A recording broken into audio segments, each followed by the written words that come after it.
Saturday morning, I ironed my best suit, Clara's wedding gift from 1978. I didn't expect to wear it to my own daughter's wedding. Uninvited. Danica called me 2 nights ago. "Dad, don't come. You'll ruin everything."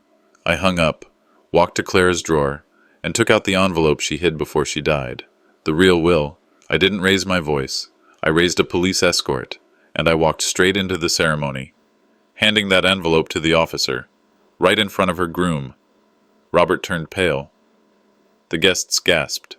Clara's voice echoed from my phone. "If you're hearing this, your father did the right thing. You want to know what happened next? Follow my story to the end. And comment which city you're watching from. I'd like to know how far Clara's voice traveled." The envelope sat on the counter, resting against the sugar jar like it had no idea it was about to punch me in the gut. The handwriting wasn't familiar. No looping letters like Danica used to do when she was a kid. Just blocky. Impersonal print. Current resident. I turned it over, already sensing something was off. Inside, the card was thick, cream-colored, smelling faintly of perfume I didn't recognize. Across the center, in embossed gold letters, it read, Danica Hansen, Kelton Reed. The font swirled beautifully, like a magazine spread, but there was no Dad, no Lorne, no mention of me anywhere, not in the salutation, not in the RSVP line. For a second, I thought maybe there'd been some kind of printing error. My eyes scanned the page again, slower this time. The realization crept in, cold and deliberate. My daughter was getting married, and I wasn't invited. I picked up the phone. The line rang 3 times before Danica answered, her voice lighter than I'd heard in months. "Hey, Dad, got something in the mail today," I said, keeping my tone even. "Oh, yeah," she replied. "It's going to be a small ceremony, more symbolic than anything." Somewhere behind her, a male voice murmured something I couldn't catch. She gave a short laugh and spoke again, but her tone had shifted, brighter, more distracted. "Anyway, I've got to run. We're finalizing some details." The line went dead. I set the phone down, staring at the grain in the kitchen table. That wasn't just casual busyness. That was her avoiding me. A seed of unease settled in my chest. 2 months earlier, she'd dropped by unexpectedly with a folder under her arm. "Dad, I can help you with the mortgage stuff," she'd said, sliding the papers toward me. "It's just in case there's an emergency. Makes it easier for me to handle things if something happens." I remember hesitating, scanning the first page, but not the fine print. Danica had always been my responsible one. I signed without thinking much of it. I didn't realize until later, too late, that I'd just handed over the deed to the house. This morning, I sat at the kitchen counter with a coffee mug she'd given me for Father's Day back when she was still in college. "World's best dad," the faded lettering declared. I traced the rim with my finger, wondering when exactly things had shifted from warmth to whatever this was. The quiet of the house felt heavier than usual, pressing in at the corners. The front door creaked open, and Lorraine stepped in with a pie balanced on her arm. "Hope you like apple," she said, setting it down. We chatted about the weather, the garden, the way spring was stubbornly hanging on in Sacramento this year. Then she glanced at the counter and froze. "I saw something on the wedding planner's Instagram," she said carefully. "Kelton's father. He's walking Danica down the aisle." The words landed like a blow I didn't see coming. That was my place, my moment, and it had been handed to a man who'd known her for what? 3 years. After she left, I wandered out to the backyard. The swing set Danica used as a child was still there, the paint flaking off the frame. I pushed the empty swing gently, watching it sway back and forth. It wasn't just that I was being overlooked. I was being erased. Back inside. The invitation still lay on the counter. I picked it up again, turning it over in my hands. At the very bottom, in tiny italic print, were the words, "Please contact Estate Representative for details about venue access." "Estate Representative?" I whispered. My grip tightened on the card. Something about those words told me this wasn't just about a wedding. That night, I reached for the phone again, but this time, I wasn't calling to RSVP. The phone rang twice before going silent. No greeting, no familiar voice, just an abrupt shift into the recorded voicemail. At first, there was nothing but faint static. And then, voices, low, urgent. He'll figure it out eventually. Doesn't matter. It's done. Kelton's voice, slick, deliberate, was unmistakable. A pause. Then Danica, soft but certain. Just don't say anything until it's official. The message clicked off, leaving only the hum of my old landline. My hand stayed frozen around the receiver, the quiet of the house pressing in. The words replayed in my head, sharper each time. I set the phone down and walked toward Marlene's study. I hadn't stepped inside much since she passed. The air in there still carried a faint trace of her perfume, mixed with the paper and ink she loved so much. I went straight to the bottom drawer, to the folder labeled Estate. The sight of it should have been reassuring. Instead, it opened to a cold jolt. Pages stared back at me, but they weren't the ones I remembered. The clause that once promised me lifetime use of the house was gone. In its place, a polished, digital-looking will, every page marked with Danica's signature. The dates were recent. My fingers traced the unfamiliar typeface. Marlene and I had signed our will years ago, by hand. In ink, she insisted on picking herself. This wasn't ours. I tucked the folder under my arm and drove to Lorraine's.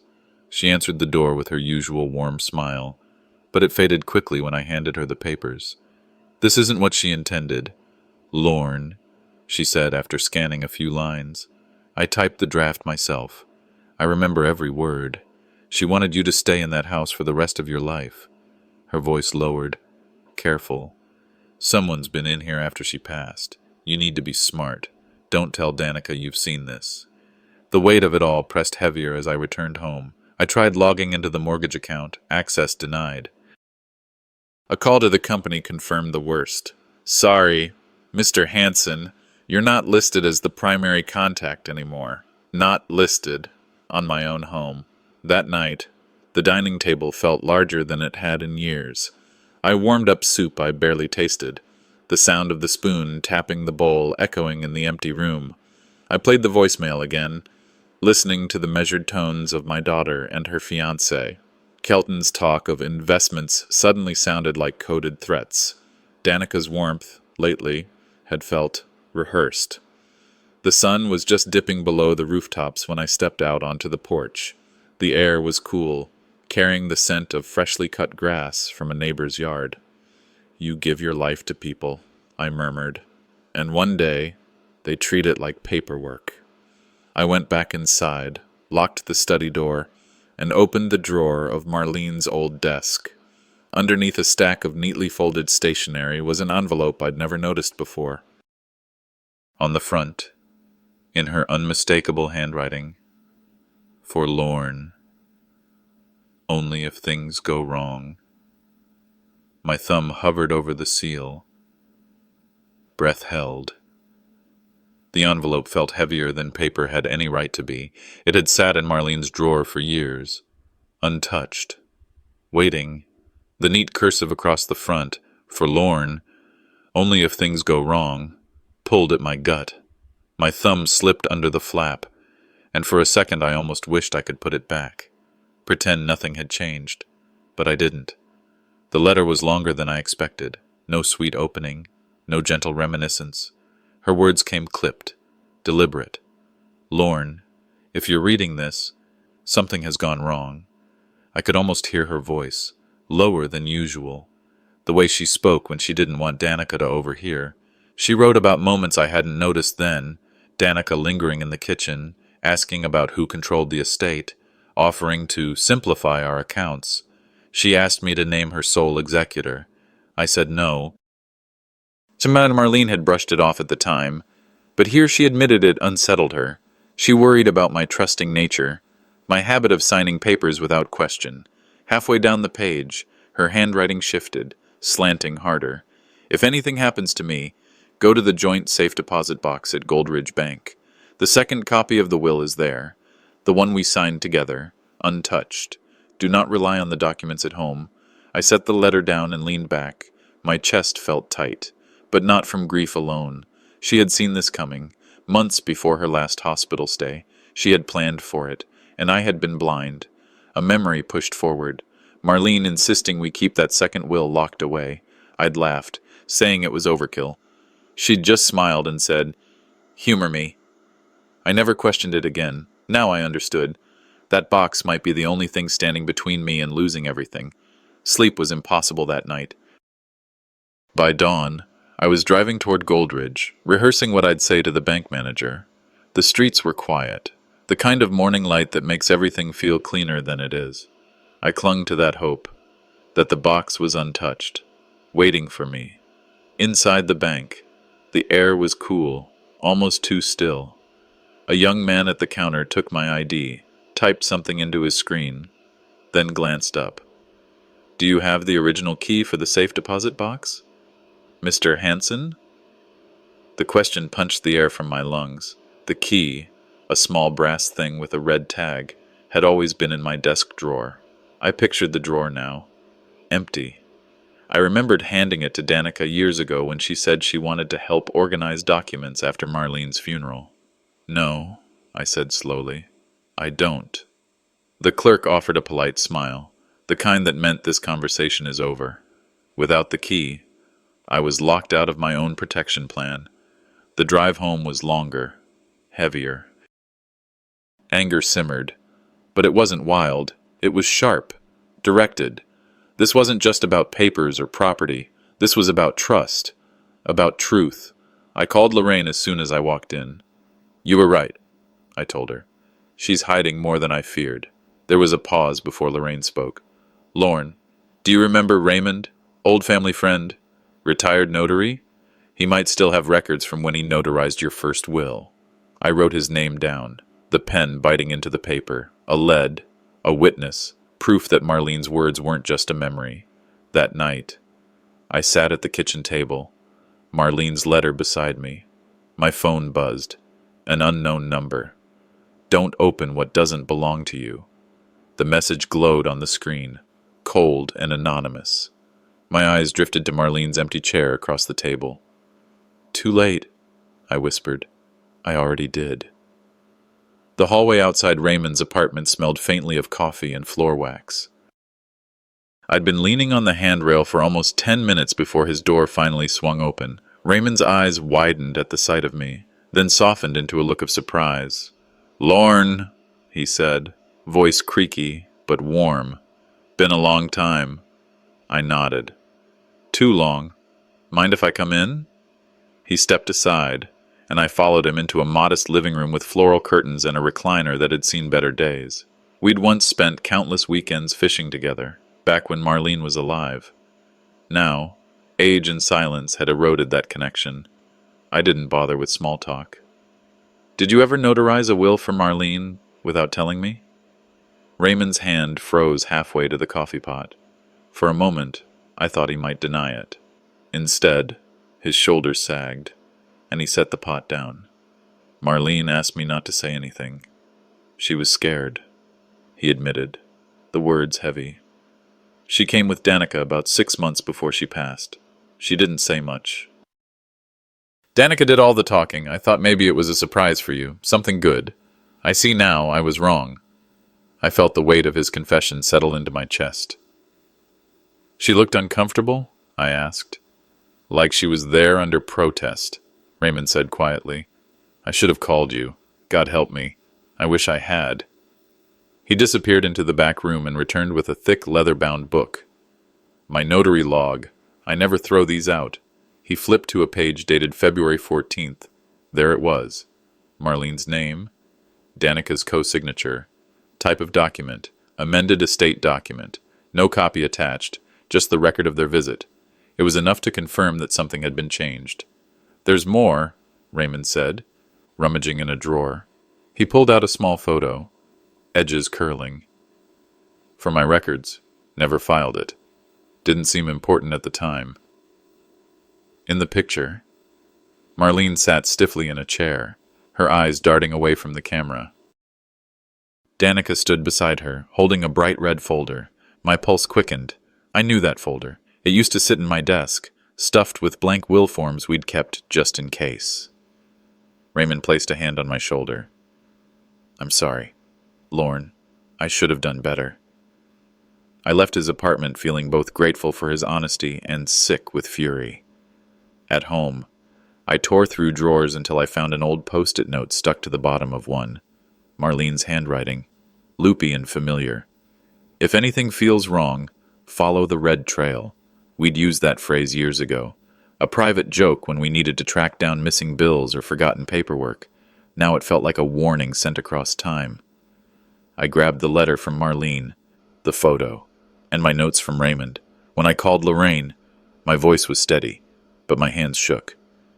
Can you drive me to the county records office tomorrow? I asked. If that document was notarized, Danica might have filed it. I'll be there first thing, she promised. As the day faded into evening, I sorted the papers into a neat stack.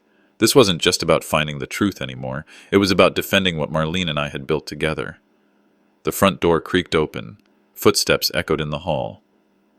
Dad, you home? Danica's voice floated in, sweet but cautious. I slipped the envelope under the cushion of my chair, heart thudding. Yeah, I called back, keeping my tone even.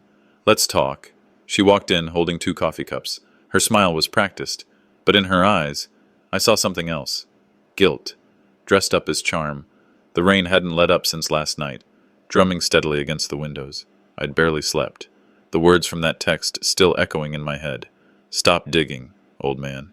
You won't like what you find. I was still standing at the kitchen counter when the front door opened without a knock, and the smell of cinnamon coffee drifted in before she did. Danica stepped inside, holding 2 paper cups and wearing that practiced smile, the one she used when she wanted something. Morning, Dad, she said, as if she hadn't disappeared for days. I kept my voice even. Morning. She set 1 cup in front of me and took the chair opposite. Her coat was damp from the rain, her hair pulled back neatly. Everything about her said casual visit, but the timing, and the fact she was here at all, said otherwise. We exchanged a few pleasantries, talking about the weather, a neighbor's new fence, the kind of small talk that's really just a mask. I waited for her to get to the point, but she didn't. So I nudged it. What brings you back here this morning? I asked, wrapping my hands around the warm cup. Her eyes flickered, just briefly. I felt bad about how we left things. I wanted to clear the air. I gave her the faintest nod, letting her talk. She spoke about wedding stress, misunderstandings, how everything had snowballed. Her voice had the softness of concern, but not the weight of remorse. You know, she continued, we were just trying to make things easier. The notary visit, the paperwork. Mom was fine with it. I didn't answer right away. My hand slid beneath the edge of the placemat, pressing the record button on my phone. The small red light blinked unseen. I leaned back, feigning casual curiosity. You mean the visit with Raymond? She hesitated, just a beat too long. Yes, we were simplifying things, making sure the will reflected reality. You were going to get the house anyway. That slip, the will reflected reality, was all I needed. She'd just admitted to more than she realized. I held her gaze. If Mom agreed, why didn't she ever tell me? Her jaw tightened. Maybe, because you've been so distant since she passed. Maybe you didn't want to hear it. It was an attempt to turn the guilt back on me. I let the words hang in the air before answering. Maybe you're right, I said evenly, my face giving nothing away. Her shoulders relaxed. Thinking she'd won something, she finished her coffee, stood, and said she had errands to run. The door closed behind her with a quiet click. I pulled my phone from under the placemat, stopped the recording, and replayed it. Her voice, measured but careless in those slips, was now preserved in digital ink. It wasn't a confession that would hold up in court yet, but it was enough to start. I saved the file, then sent it to Lorraine with a short message. She slipped. Let's meet at Records tomorrow. Outside. The rain streaked down the glass in thin, relentless lines. The phone buzzed again, a new text from the same unknown number as last night. Stop digging, old man. You won't like what you find. I set the phone down slowly, eyes scanning the street beyond the curtain. A figure stood near the lamppost across the road, just far enough to blur in the rain. Watching. Whoever this was, they weren't bluffing. The county records office sat at the end of a quiet street, its brick facade unchanged since the 70s. I parked under the lone elm tree out front, letting the engine idle for a moment before shutting it off. There was a weight to this trip, the kind that pressed into the chest and made every breath deliberate. Proof should have never been something I had to chase, especially not proof about my own wife's intentions. I stepped inside, the scent of old paper and floor polish greeting me. The front desk clerk looked up, but before I could speak, Lorraine appeared from a side door, her scarf draped over one shoulder. She gave a small wave. That kind of restrained acknowledgement meant for places where you didn't want to draw attention. "Right on time," she said softly. We didn't waste time on pleasantries. The lobby was empty, but her eyes still flicked toward the corners like she expected someone to be watching. She led me through a narrow hallway to a back room lined with metal filing cabinets and computer monitors. "Been a long time since I set foot back here," I muttered. "Too long," she replied, pulling up a chair for me beside her workstation. "You're not the only one who's wondered if something wasn't right. I just didn't have the nerve to dig on my own." She typed quickly, fingers moving like muscle memory over the keyboard. The database screen filled with search results, rows of scanned documents tagged with dates and legal classifications. My heart beat faster when she clicked one entry in particular. Amended will, Hanson, Clara, final copy. The PDF opened, and the first thing I noticed was the date, 2 days after Clara's funeral. The breath caught in my throat. "She never could have signed it then," I said, my voice low but sharp. Lorraine's lips tightened. "That's what I thought." She scrolled slowly through the document.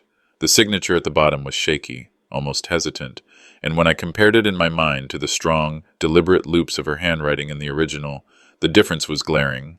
My jaw clenched. "Want me to print it?" Lorraine asked. I nodded. The printer hummed quietly, spitting out the pages one by one. Each sheet felt heavier than the last as I stacked them together. When the printer fell silent, Lorraine leaned closer, her voice barely above a whisper. "I shouldn't be showing you this, but—" She minimized the PDF and opened a security archive. Grainy footage flickered onto the screen, angled from above a side counter in the office. The timestamp read, 3 days after Clara's funeral. There was Danica, hair tied back, coat buttoned to her neck. Beside her stood Kelton, his arm draped casually over the counter as he chatted with a man I recognized instantly. Kelton's cousin, a notary. Danica slid a folder across the counter, bright red against the dull laminate surface. My stomach twisted. They both signed something, the notary stamping each page with brisk efficiency. It lasted only minutes, but the implications stretched on endlessly in my mind. When the clip ended, I sat back in the chair. "So she really did it," I said quietly. Lorraine's gaze was steady. "What now?" I folded the printed will carefully, sliding it into my coat pocket. Now I stopped playing nice. We walked back toward the lobby together. As I stepped outside into the crisp morning air, a woman in a gray coat brushed past me, her shoulder barely grazing mine. I glanced back, but she didn't slow down, disappearing into the small crowd near the bus stop. I reached into my pocket to adjust the papers, and my fingers touched something else. A sticky note. "They know you have it. Be careful." That night, I didn't sleep. I stayed in my recliner, the will in one hand, the note in the other, wondering just how deep this betrayal went. The recliner had molded to my shape hours ago, but sleep never came. The printed will rested on my lap like a weight I couldn't set down. Across the coffee table, the sticky note from the woman in the gray coat stared back at me, its neat handwriting looping into a warning I couldn't unsee. "They know you have it. Be careful." The house was quiet, the kind of stillness that should have been comforting but instead made my skin itch. In my head, Marlene's voice played in fragments, her laugh in the kitchen, her stern tone when she caught me ignoring a bill, the way she'd say my name when she knew I was hiding something from her. Could she really have chosen Danica alone? Could she have left me this exposed? I got up, pacing slow, until I found myself at the living room window, out on the curb. A dark sedan sat parked, engine off. No one inside moved, but the way it angled toward the house told me it wasn't lost. My hand hovered over the curtain. I let it fall back into place, heart knocking harder than I'd like to admit. Marlene used to tell me, when people fight over money, they're already poor. I never forgot that. I checked the locks on every door, not because I thought they'd stop whoever was out there, but because the act made me feel like I still had some control. Maybe this was paranoia, or maybe it was the truth circling closer. The landline rang. I almost didn't answer. The number was unfamiliar. The kind telemarketers use, but when I picked up, a voice I hadn't heard in years said, "Lorne." "It's Eleanor." Eleanor was one of Marlene's old friends from her hospice volunteering days, sharp-tongued, loyal, and someone I trusted enough to listen to at midnight. "I've been meaning to call," she said, her tone dropping low. "I saw Danica at the hospital, in the cafeteria, 2 days before Marlene passed. She was with Kelton, whispering. Looked like they'd sealed a deal before your wife was even gone." Her words felt like a door slamming shut in my chest. I thanked her, promised to call back, and hung up before my voice cracked. I climbed the stairs to the hall closet, pulling down an old storage box I hadn't opened in years. Inside were Marlene's journals, some hospital letters, and buried under them, a sealed envelope with my name scrawled in her handwriting. "If Lorne finds this, he knows what to do." I didn't open it, not yet. Instead, I took it downstairs, slid it into the hollowed-out pages of a hardback mystery novel on the shelf. Some things needed the right moment. The fireplace hissed as I stirred the embers. Memories from 40 years together tumbling in, how we almost lost everything in 91, how we built it all back. If Danica thought age made me weak, she forgot who taught her to fight in the first place. I set my alarm for dawn. At 5:55 a.m., the chime pulled me up before the sun, but before I could stand, the doorbell rang. 3 sharp presses, each more impatient than the last. Too early for neighbors, too late for forgiveness. The sunrise wasn't spectacular that morning, just a pale wash of orange behind clouds, but it was enough. I eased into the truck with Clara's sealed envelope on the passenger seat, still unopened, still heavy in a way paper shouldn't be. My hands gripped the steering wheel like I was heading into a storm, though the roads were dry and quiet. The notary's office wasn't far, tucked behind a string of shops that had probably seen better decades. I hadn't called ahead. I didn't want to give anyone time to prepare.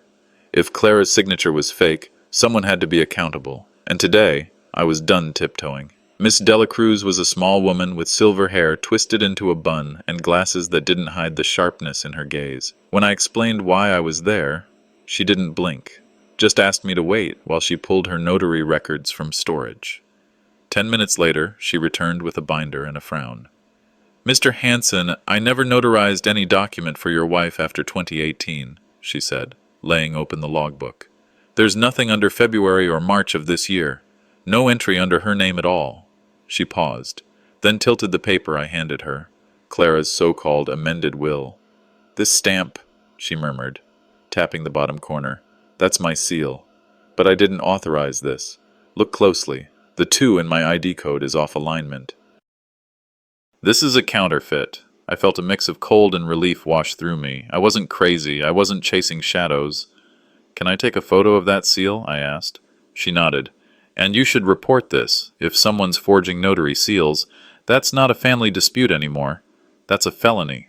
I thanked her, tucked the photos into Clara's iPad, and left before my pulse settled.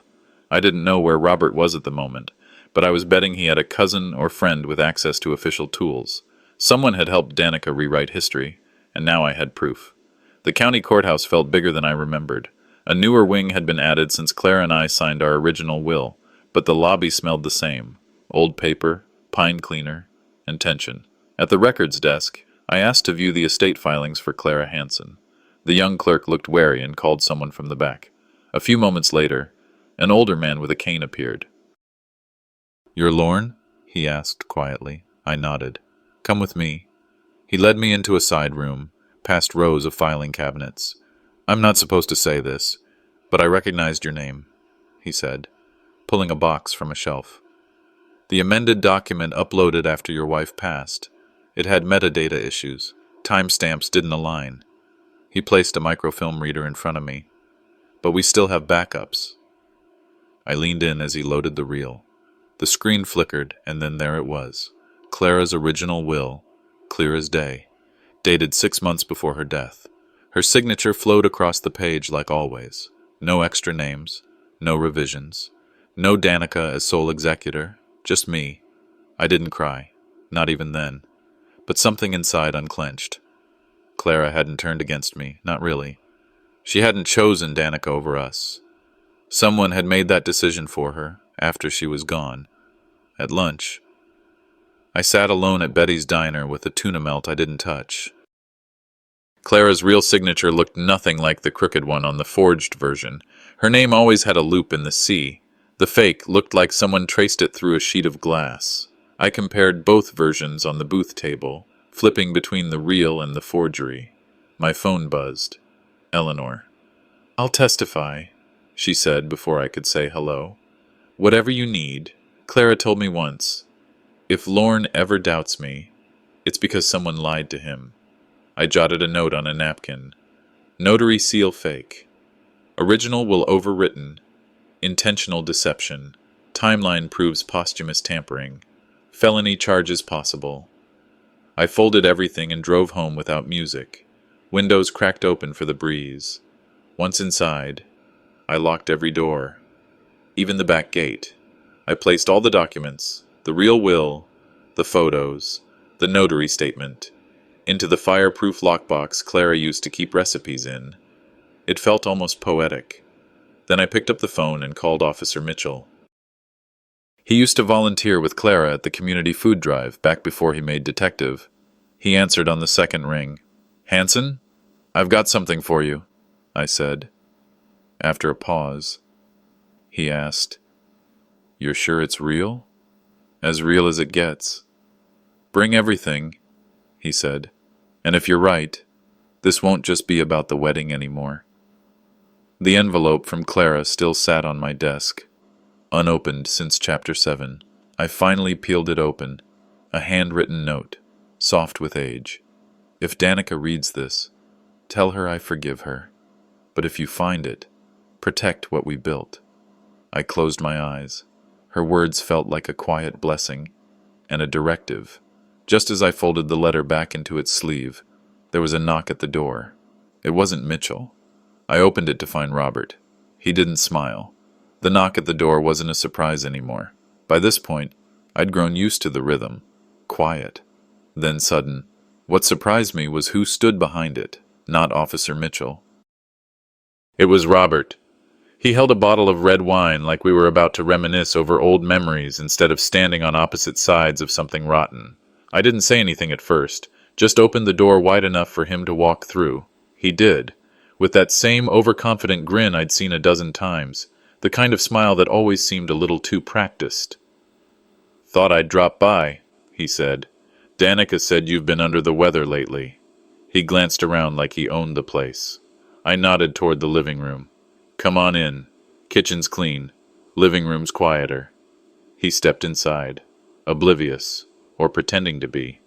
"When snakes visit," I muttered under my breath, "you don't show fear." We sat, I in my recliner, him on the couch where Clara used to fall asleep during long movies. He placed the wine on the coffee table like it was some kind of peace offering. "Nice bottle," I said. He chuckled. Thought it might help ease the tension.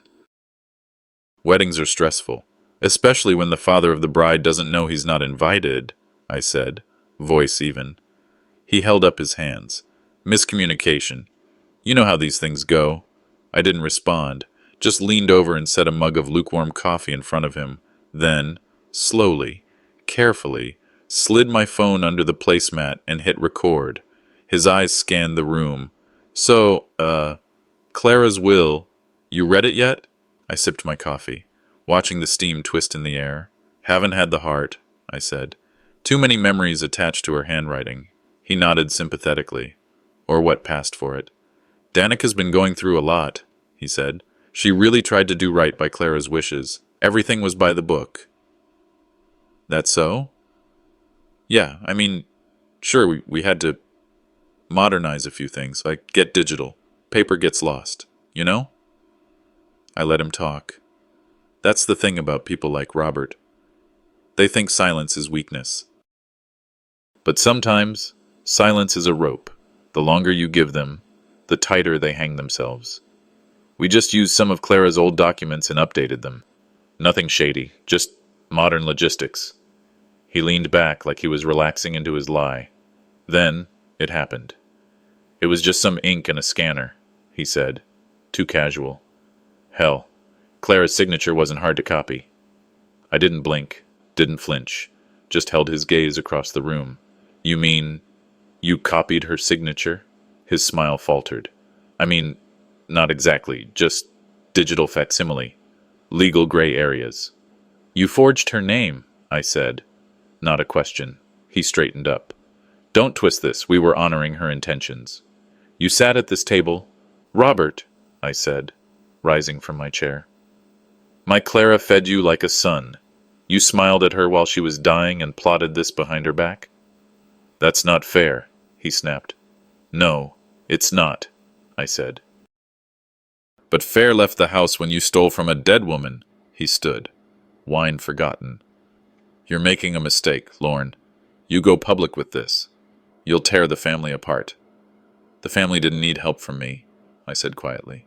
It already started tearing when you got involved. He stepped toward the door, pausing. You think anyone's going to believe a grieving old man over his daughter and her fiancé?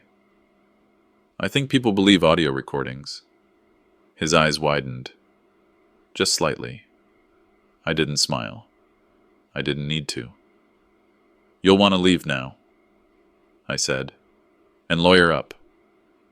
He didn't slam the door on his way out. Too guilty. Too scared. The silence after he left was heavier than before. I walked back to the table, lifted the placemat, and picked up the phone. Recording time, 26 minutes. Enough. I transferred the audio file to a flash drive, labeled it with a sticky note, Audio File 1, Confession. Then I opened the drawer in Clara's old desk, slid it in beside the photos, the copies of the forged will, and the original. He walked in thinking I was weak. He walked out already caught. I sat back down and took a breath. Just as my phone buzzed. A message from Mitchell. I'm outside. You ready to file charges? I typed back. Yes, and I've got more than enough. The courthouse smelled like old paper and nerves. I stood just behind Officer Mitchell as the automatic doors sighed shut behind us. In my coat pocket was the flash drive, and Clara's will, folded neatly like the flag they gave me after her funeral. I'd held it so long that the edges had softened from the warmth of my hand. At the front desk, a young clerk glanced up at us with bored eyes. Mitchell leaned over. Detective Reynolds is expecting us. We didn't wait long. A hallway of concrete and fluorescent lights led to a room that felt colder than it looked. There was no interrogation glass, no handcuffs, but you could still feel the weight of what was about to happen. Detective Carla Reynolds was younger than I expected, but something about her said she'd seen worse than forged wills. She motioned for us to sit. You brought the audio? She asked. I nodded and handed over the flash drive. She plugged it in, slipped on her headphones, and listened. Her eyebrows lifted halfway through, then knit together in a hard line. When she stopped the recording, she looked up at me like someone seeing a man's truth for the first time. You realize this is felony-level fraud, Mr. Hansen? I do, I said quietly. I didn't raise Robert, but I welcomed him, and that was my mistake. She didn't respond with sympathy. Just a professional nod and a legal to-do list. Subpoena financial records. Verify notarizations. Send the signature for forensic analysis. She said the amended will's metadata would be matched against Clara's official documents. A team would quietly dig without tipping off Danica or Robert. For now. That word, quietly. didn't sit right with me. Quiet was how Clara's voice got buried in the first place. Reynolds, sensing my unease, added, "We'll do this the right way. You're not alone in this anymore." For the first time in weeks, I felt a weight lift, and immediately shift to a new spot, the seat beside me that Clara once filled. I'd done the first part, the rest, she'd guide me through, but peace doesn't last. That evening, my phone buzzed as I stood in the kitchen reheating leftover chili. Danica's name lit the screen. I answered without thinking. "What did you do?" Her voice cracked like ice underfoot. "I did what I had to, sweetheart. You reported Robert. He forged your mother's signature." "Danica." I heard him say it. "I have the will." There was a pause, then rage. "You ruined everything. I can't believe you'd do this to me." I closed my eyes. "You did this to yourself." Her voice lowered to a venomous hiss. "You're banned. From the wedding. Don't show up. Ever." The line went dead. I stood there for a long time, staring at the blank screen. In my mind, Clara's voice whispered, "You've lost her twice now." Maybe I had. Or maybe she was never mine to begin with. That night, I unlocked the fireproof box and unfolded Clara's letter again. There, in her delicate cursive, was a sentence I kept reading over and over. "If they turn against each other, it'll be because of greed." I sat in my recliner, holding her words like scripture. The family we built was being torn apart, but not by time or death, by choice.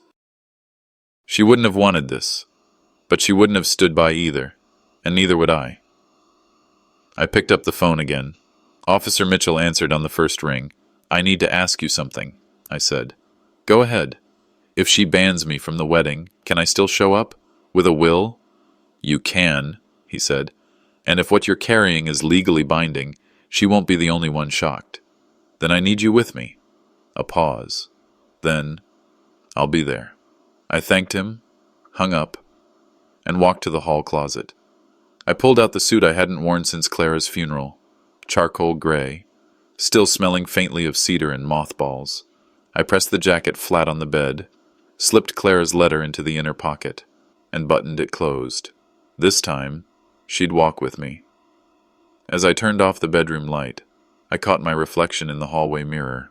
Older, wearier, but steadier than I'd been in years. She thinks banning me is the end of it. But Clara's last words haven't been heard yet.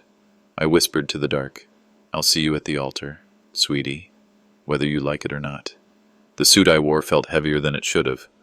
Maybe it was the weight of Clara's letter in the inside pocket, or maybe it was the way every step toward that wedding felt like marching through thick fog.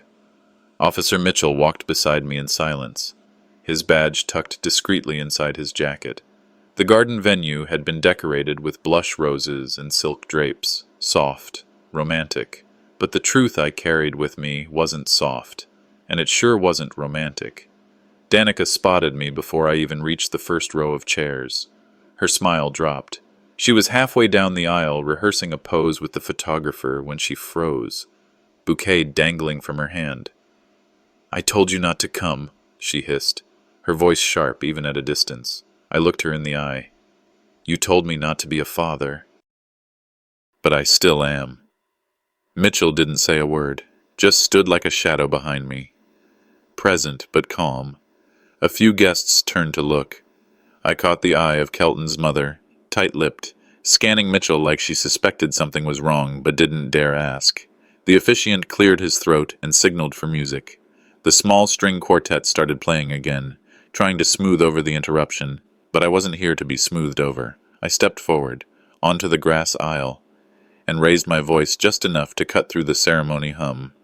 "Before this wedding goes any further, the bride deserves to know what kind of man she's marrying." Gasps spread through the audience like spilled wine. Danica turned beet red. "Dad, stop," she warned. I looked straight at Robert. His smile faltered. "Mr. Hanson, I think—" "No," I cut in. "You don't think— You scan signatures and commit fraud." I reached into my pocket and handed Clara's will to Officer Mitchell. He unfolded it with the precision of a man who knew every word mattered. "This is a notarized statement from the late Clara Hanson," he began, his voice steady and firm. "This version of the will was hidden, illegally overwritten, along with forged documents submitted under Robert Whitman's direction." Mitchell held up the photos and the audio transcript. "We have evidence tying Mr. Whitman to falsified notary seals, digital tampering, and financial manipulation targeting Mr. Hanson's estate." People began to murmur. Chairs creaked. Someone dropped a champagne flute. Robert turned to Danica. "It's not what it sounds like. He's twisting everything."